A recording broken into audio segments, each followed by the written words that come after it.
Got I'm it. excited to chat with you because you have this beautiful initiative out right now. You started, and it's a wonderful tribute to the country of Morocco. You have Hope for Morocco campaign, and you also have music that you've made as sort of been inspired by your time being in Tangier, as you know, it's where your record, The Love That Moves, sort of created itself. Who are some of Yeah, your um, I'm very privileged to have, when you're able as a person, but even more, I would say, as an artist, to be like surprised still, because I've been with different bands in my previous project. I've been like with those guys for a long time, and we toured constantly, and we've been able to tour all over the world. So to be in a position where you're still discovering a city or people, because for me it's all about the people that that define that place, whatever place you're going to. So for me, when I first came here, it was at the end of like a world tour that I did with my previous band, and I wanted to be like a bit disoriented, to have like different colors, and to be able to see different sceneries. And at first I said, oh, okay, let's go to Turkey or something like that. And then after that, I said, oh, you know what? I want to go to Morocco, based on all the writers that I like, the Beat Generation, and there's like a real sense of like literature, and the deep roots in all the painters, and the writers and everything. So, and we rented like some kind of a van, and we went all over Morocco for about 3 weeks, and really fell in love with the country, and most specifically with Danger. And then I came back. I was supposed to go to Barcelona. Everything was organized for me to go to Barcelona right after to write my next record. And suddenly I said, okay, well, you know what? No, I'm going back to Danger. Very instinctively. And even though I didn't know anyone in the city, that was a bit, everybody were like, what? Everything is organized already. And I have like awesome friends in Barcelona, but I just felt that there was something waiting for me in a way in the city. Very puzzling city, wonderful. And so, yeah, so I went. And my initial plan was to stay 2 months. And I ended up staying like 2 years and upward. I'm still here in a way, coming back, as much as I can. And so that's how much I love the city, the people, and how I kind of rediscovered myself in its midst as well. So I can go on forever if you want me to go. If you want me to. Well, it's a beautiful tribute to a wonderful place that you love, but let's start at the beginning. Who are some of your musical influences? I mean, I grew up with like experimental music, and punk music, obviously, and Glenn Branca, Sonic Youth, mainly because coming from Montreal, there was like it it's kind of a mirror from what's going on in New York.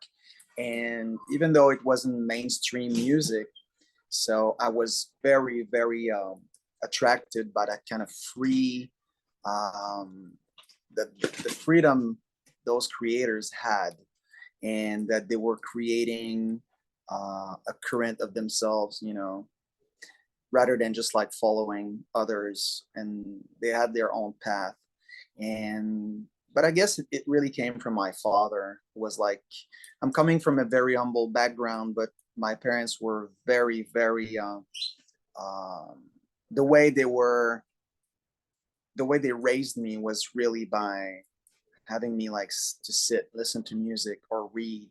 That's how I was able to travel and to expand my imagination, and just to be creative, rather than just like being stuck in a place where poverty can, just restrain you and turn you into someone who's like either very violent or very bitter, and then you feel like there's no there's not a lot of opportunities.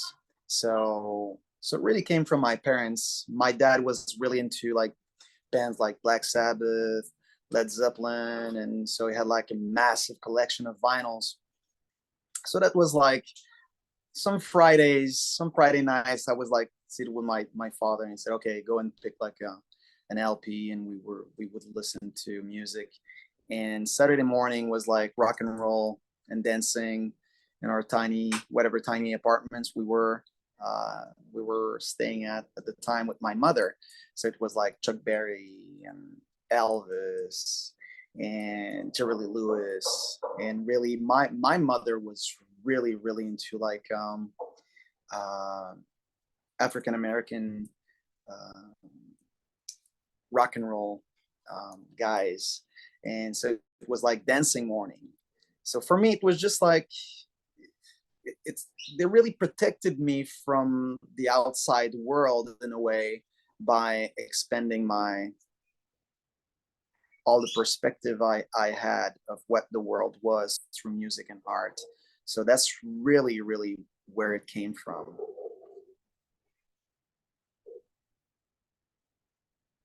And you have this beautiful album as a sweet tribute to Tangier. Is there something about this location that really inspired you to create music, or did you just happen to be there and then you fell in love with the place? I think that when I first came here, um, I was I think I was ready for something new. I didn't know at the time, obviously, and it was time for me to mourn my father. So I was like really in a place where, you know, I it's kind of funny. Just like I was like I didn't know that, but even though I was like trying to avoid having a meeting with myself about like matters of life, but I was like, okay, coming here alone, no friends, looking at life, people, how they were like interacting with each other. And because life here, it's pretty much like outside. So you're on a terrace, you're having a coffee, or you can either be in that stream of beautiful chaos, or you can observe, or you can be like a witness of that chaos. So, and at first for me, just to see the rhythm of life and how time has a complete different essence here, that was very inspiring in itself. But I think it basically came from the moment where I had to face those feelings about losing my father, about okay, what it meant for me. And I always put that aside. I didn't want to really to think about it for a long time, because I knew that once you're going on that kind of journey within, you never know really, the full extent of that trip. And you never know how it will impact you, or if you'll ever truly come back from that voyage within. So that was really pretty much like the introduction for me in the city. I think that it was like being in this very special place where I had the opportunity to face issues in my life. And I don't think that I would have been able to do that in Barcelona. And because it was a place where I had already friends, and I would have been able to distract myself and just to say, well, oh yeah, I'm gonna think about it later. And there was like too many like cop outs and make believes for me to dwell into. So being here with looking at the world as it is here really reflected what my life was at the time, and it kind of changed everything for me. And then it really inspired me to go on my own and to do my own thing, and to reconnect with what music was in the first place for me as a kid, and also when I grew up, how important it became. And it's funny because you can go all over the world and have a lot of success, and to hear your songs on a radio and everything, but pretty quickly you kind of lose that, um, you kind of lose what it meant at a certain point, because you're becoming part of a machine that you always, promise yourself never to be. I'll never be a product, I'll never be a sellout, I'll never do that. And by but that stream is so strong that at some point you don't even realize that one way or the other you're part of that machine, and then it will impact your creation and your art, your words, the way you will phrase things in a certain way. So, then it's more about being catchy than being relevant, or even like being honest. So that was a lot of that came from this city, Tanger. And after that, I brought that with me, because most of that record, the record's called Windows in the Sky. That was the first record I did here. And so really, that has been like the true, uh, the cornerstone, I would say. That soul, the soul of this city, that became like the cornerstone of that album, and then of everything that kind of built on afterwards. That's the short answer. So, so what kind of fan response then have you received to the Love That Moves, and people connecting with it in a specific way? I think that people, for me, I didn't know what to expect, because it was so different from what people were used to hear from me. And so, but I think that what they received was that very intimate and immersive experience that was addressing emotions that were, also very close to them, but they didn't know how to express themselves, and or to how to approach that as well. So I think that people at first, I think that people were a bit like puzzled. It's like, what is that?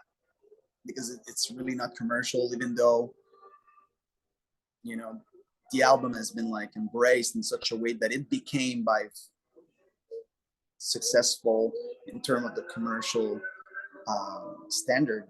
But I think that people received it in a way that it was like very intimate, very personal, and people were able to express some feelings through that music and through those words, like maybe they didn't know they could. So that's, and they I think they made those songs theirs, and they were able to heal in a way with that. Because after that, they were like, I received like so many messages, testimonies from people. Oh, I've lost my father, or I've lost someone close to me. Yeah, this is like a Friday here. It's really we've got all the praying times. It's not the quietest place in the world though. So yeah, so I think that's how they approach the record, but also that's how I think they make it their own in a beautiful way, and because they did it so uh, honestly, I think that it helped me to reconnect with that record after for me, because I didn't know have I been too far? Have I addressed things that maybe I should have remained? So that's why I was touched to see that, and also it helped me rediscover the record and to kind of make peace with all the themes that were part of that record as well. Have you been busy working on any new music, an EP maybe, or a full Yeah, album? right now I'm just like I'm on the final process of like a soundtrack that I'm doing for an immersive motion picture, and I'm working with a Japanese artist. So it's part of like a poetry book that I did, and she translated it. Well, it's not the right word. She like interpreted uh, those texts in Japanese. So, and she's singing in Japanese. So it's a very interesting project and very meaningful. And so that's why I'm going to Japan to keep on. There was a few scenes that I wanted to film again because I did a movie as well with that. So that's that project, and then after that I'm working with Radiohead's producer for my next record, which will start. He was here with me in Morocco. I wanted him to feel that essence of the city, and we're starting that in January, next January. So yeah, I'm keeping myself busy.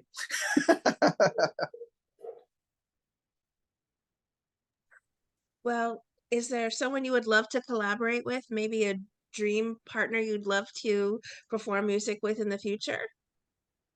Yeah, I would like to have like a bit of a perspective from Nick Cave because he's been through so many things himself, and I think that he's in a place in his life right now that we he's seeing things in a way a bit like Leonard Cohen.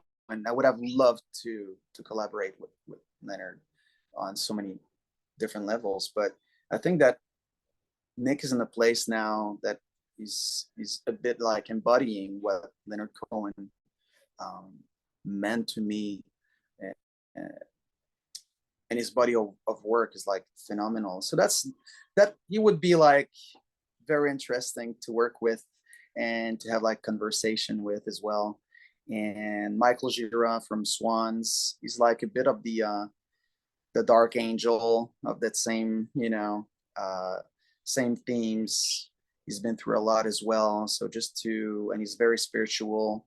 So to be able to talk about, especially spirituality now and human conditions, it's a bit complicated or challenging, which makes it even more rewarding when you're able to find people, kindred spirits that you can talk with and to say, okay, well, you've been through that.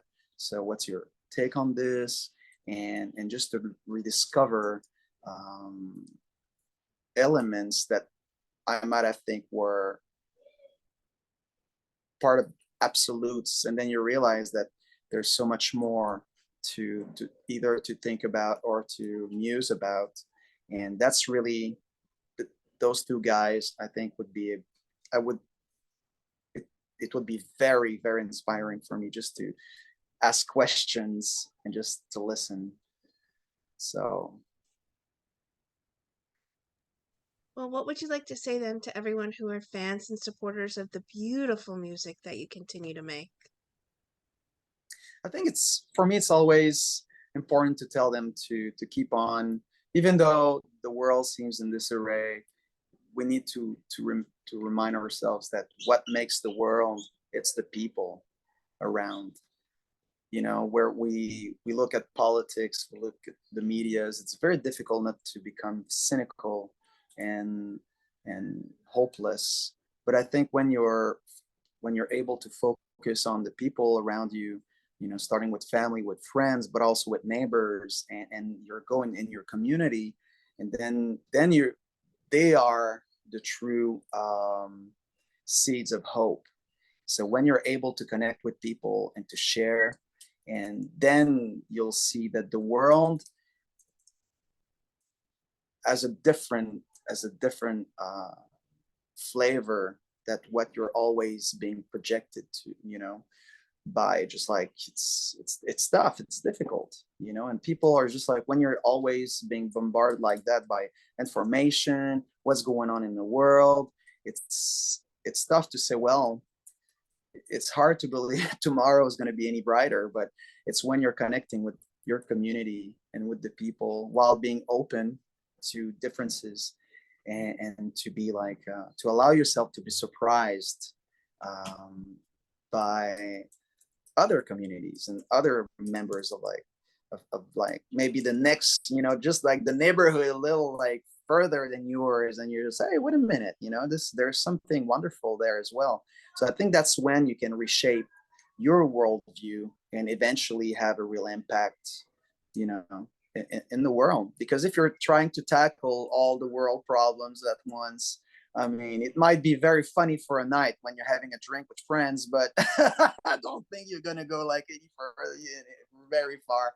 But when you're building with your community and you're open to others, I think that it's where hope resides, and that's where you can build something that is way greater than yourself, and will allow you to see the world from a different, from a, yeah, with a different perspective, and something that is way more brighter than what we think it is. At least that's what I want to believe, you know.